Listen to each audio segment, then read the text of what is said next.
Bonjour, je suis Corinne, de Maman est debout. Dans cette 11e vidéo, nous allons évoquer les experts, soit incompétents, soit qui n'en sont pas. Les experts commis par les tribunaux sont bien souvent des psychologues issus de la pensée freudienne et psychanalytique patriarcale.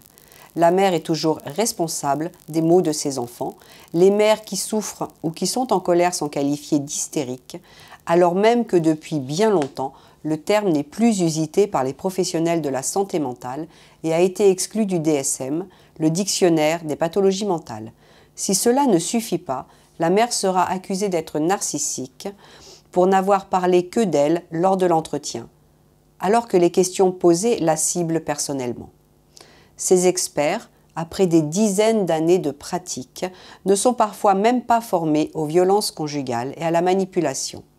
Ils ne savent voir et ne pensent les situations d'emprise qu'à travers leur prisme déformant.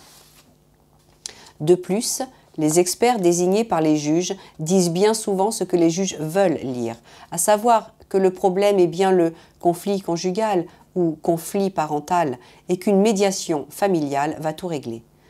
Donc, même quand les torts du père sont reconnus, dans les cas où l'on ne peut nier les violences, l'expert viendra toujours à trouver du négatif sur la mère. Ainsi, les torts restent partagés à 50-50 et on arrive aux mêmes conclusions. Les enfants souffrent alors du conflit conjugal ou conflit parental et la mère, qui se désignera comme victime, sera vue comme opposante, agissant pour ses intérêts. Elle refusera ce schéma de pensée où elle serait supposée oublier le bien-être de ses enfants, qu'elle ferait donc passer au second plan.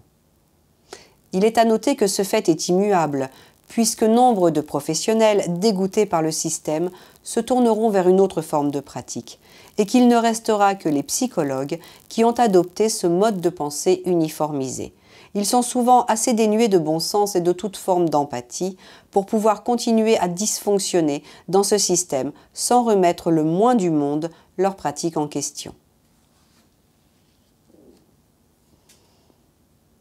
Quand il ne nous tue pas, il nous désenfante. Un ex-conjoint violent n'est pas un bon père. À Yann et à tous les enfants privés abusivement de leur maman.